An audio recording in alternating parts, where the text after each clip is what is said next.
ضرب عضب کی کامیابی کے پیچھے ایک وہ نیشنل الیکشن پلان میں ساری جماعتوں کی مہر شامل تھی، چاہے وہ بہت ہی تکلیف دہ اور دل خراش واقعہ اے پی ایس کے بعد سارے بیٹھے تھے، مجبوری کے عالم میں بیٹھے ہوں گے، لیکن بیٹھے سارے تھے، پولیٹیکل بیکنگ تھی، پولیٹیکل اونرشپ تھی، جو بھی کام ملٹری نے کیا تھا لیکن پولیٹیکل اونرشپ تھی۔ ابھی بھی آپ کو پولیٹیکل اونرشپ چاہیے۔ بلوچستان میں ایشوز ڈیفرنٹ طریقے سے آپ کو ہینڈل کرنا ہے، جو آپ کے وہ بلوچ لبریشن والے ہیں یا دوسرے تیسرے ہیں۔ کے پی کے اندر اسپل اوور دوسری طرف سے آ رہا ہے، اس کا معاملہ کسی اور طریقے سے آپ نے حل کرنا ہے، لیکن دونوں جگہوں پہ آپ کو جانا ہے، پولیٹیکل اونرشپ کے ساتھ جانا ہے۔ جی ملک صاحب بالکل ٹھیک کہہ رہے ہیں۔ دیکھیں وی نیڈ ٹو انڈرسٹینڈ کہ یہ جو وار ہے نا جی، وار یہ بھی پولیٹیکل ایکٹیویٹی ہے، ایک انسٹرومنٹ ہے to achieve your political aims, political objectives, جو آپ نے اپنی ساورینٹی بچانی ہے، جو آپ نے اپنے ایشوز کو سالو کرنا ہے۔ تو وی نیڈ ٹو انڈرسٹینڈ کہ وار ہے کیا۔ ہم نے اس کو سمجھ لیا ہے کہ وار جو ہے وہ ایک ملٹری ایکشن ہے، جو ملٹری لوگوں نے لڑنا ہے، اور پالیٹکس کا کام صرف پالیٹکس کرنا ہے۔ جو آپ نے بات بالکل آئیڈینٹیفائی صحیح کی ہے، جب تک اونرشپ نہیں ہوگی، جب تک پولیٹیکل اونرشپ نہیں ہوگی، we are going nowhere. Political leadership نے یہ وار لڑنی ہے، انہوں نے کنسنسس ڈیولپ کرنا ہے، انہوں نے لوگوں کو جوڑنا ہے، انہوں نے عوام کو ان آپریشنز کے پیچھے ڈالنا ہے۔ دیکھیں ہم 2007-8 میں جب ہم آپریشنز کر رہے تھے تو آئی واز ان باجوڑ اور سوات ہم نے کیا، تو I think we were very confident کہ فیڈرل گورنمنٹ بھی اور ادھر کولیشن گورنمنٹ تھی، پیپلز پارٹی اور عوامی نیشنل پارٹی، وہ بھی ادھر باجوڑ جی میری باجوڑ کی ہے، جی باجوڑ کی۔ تو ہم بڑے دیکھیں سیکریفائز بھی کیا، شہادتیں بھی لی، اس سے زیادہ یہ جو باجوڑ تھا جی، یہ اس وقت کنڈیشن اس کی اس سے بھی زیادہ ورس تھی۔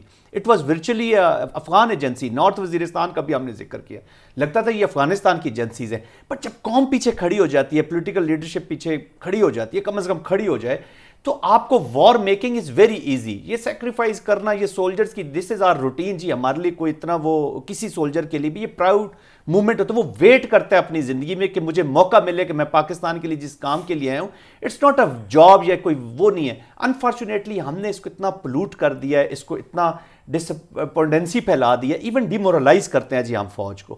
ابھی جٹ صاحب نے بات کی، دیکھیں نا اس وقت چھوڑ دیں جی سارے کہ اس نے یہ کیا، اس نے بلایا نہیں بلایا، اپنے گھروں میں بھی کسی کو بلانے کی ضرورت ہے جب آگ لگی ہوگی۔ میں ود آل مائی ریسپیکٹ اس وقت سب سے، یہ میری گورنمنٹ سے بھی اپوزیشن تمام پولیٹیکل پارٹی، اب مالک صاحب جب ایپیکس ہوئی ہے کوئٹہ میں تو وہاں پہ موجود تھے، میرا خیال میں if I am not wrong تو مینگل صاحب کو بھی انوائٹ کیا گیا، لیکن وہ پاسٹ میں بھی دیکھے نا، پھر پاسٹ میں بھی کئی دفعہ میٹنگ ہوتی تھی جہاں پہ چیف ایگزیکٹو بھی مسنگ ہو جاتے تھے، نہیں آتے تھے۔ بٹ کہنے کا مقصد یہ ہے ابھی اس کو بھول جائیں ہم کہ پاسٹ میں ہم نے کیا کیا، ادھر سے ادھر ہر پارٹی صرف یہ بتائے کہ یہ میرے حصے کی شمع ہے، یہ میری کنٹریبیوشن ہے، یہ میں کر سکتا ہوں، یہ میری کیپبلٹی ہے، یہ میں نے کرنا ہے ایک فیڈرل سینٹرل ایجنڈا کے اوپر، نہ کہ دوسروں سے ڈیمانڈ کرے کہ وہ یہ کرے گا تو میں یہ کروں گا تمام۔ And this is the responsibility of the chief executive. Imran Khan نے جو یہ پولیٹیکل کمیٹی نے فیصلہ لیا ہے نا کہ وہ اجلاس میں شامل نہیں ہوں گے، عمران خان نے اس کو انڈورس کیا اس فیصلے کو۔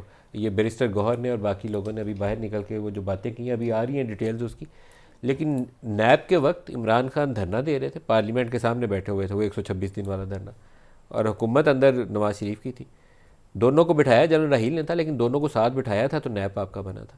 اب مجھے نہیں پتا کہ ابھی کیا کرنے کی ضرورت ہے، آپ کو راستہ نکالنا چاہیے، فل یونٹی کے ساتھ جانا چاہیے، فل مائٹ کے ساتھ جانا چاہیے۔ نہیں، دیر از نو وے آؤٹ، جانا چاہیے کیا؟ دیکھیں ندیم ملک صاحب، یہ باتیں تب ہم کریں جب ہمارے پاس کوئی آپشنز ہوں، یا تو مجھے کوئی جو بھی اس کو سکٹل کرنے کی کوشش کرتے ہیں یا روکنے کی، یا جو بھی opposition, please come out with the plans کہ نہیں جی یہ ایسے ہے، یہ ہمارا پلان ہے، اس کو ایسے کرنا چاہیے۔ اس میں پاکستان کا جو ایجنڈا ہے that should be at the top priorities ہے نا، ہر ایجنڈے کی پریورٹیز۔ میں اس لیے کہتا ہوں کہ جو اینیمی آؤٹ سائڈ ہے، دا پالیسی ود آؤٹ، اس پہ تو کنسنسس کر کے آپ چل رہے ہیں۔ آپ دیکھیں میٹنگز ہیں، یہ چیز، دس از پالیٹکس، یہ روٹین میں چلتی رہے گی، آگے بھی چلتی۔ انفارچونیٹلی ایڈریس کریں، پولرائزیشن ہے اس وقت، ٹینشن ہے، عوام کا ایک کانفیڈنس بحال کرنا ہے اپنے لیڈرشپ میں، اور اونرشپ لینی ہے وار کی۔ کل اگر پالیسی بنی تھی ری سیٹلمنٹ کی اور عمران خان چیف ایگزیکٹو تھے، he should be the responsible. آج کوئی پالیسی بنی ہے تو Mian Shahbaz Sharif will be responsible, chief یہ نہیں کہے گا کہ جی مجھے جنرل عاصم منیر صاحب نے بریفنگ دی تھی تو انہوں نے یہ کہا تھا۔ آج کل جب آڈٹ ہوگا تو میاں نواز شریف، شہباز شریف کا آڈٹ ہوگا۔ یہ پولیٹیکل سٹیٹمنٹ کی حد تک ٹھیک ہے، لیکن آپ کی اسٹیبلشمنٹ کو فلی اونرشپ لینی پڑے گی۔ وہ جو لوگ دوبارہ ری سیٹل ہوئے تھے، جتنا عمران ذمہ دار ہے اس سے بڑھ کے اس وقت اسٹیبلشمنٹ کر رہا ہوں نا جی۔ میں دیکھیں کوئی پولیٹیکل گورنمنٹ یہ فیصلہ خود نہیں تھی کر سکتی۔ دیکھیں جیسے میں جنرل راحیل کو کریڈٹ دیتا ہوں نا، ضرب عضب کا کیا ان کے دور میں تھا، لیکن میں زیادہ کریڈٹ جنرل راحیل کو دیتا ہوں کیونکہ فوج کھڑی ہوئی تھی۔ ندیم ملک صاحب ابھی تو وقت گزر گیا، بڑا وزنی رول، جو انفارمیشن ہمارے پاس ہے، پیپل ور آن بورڈ۔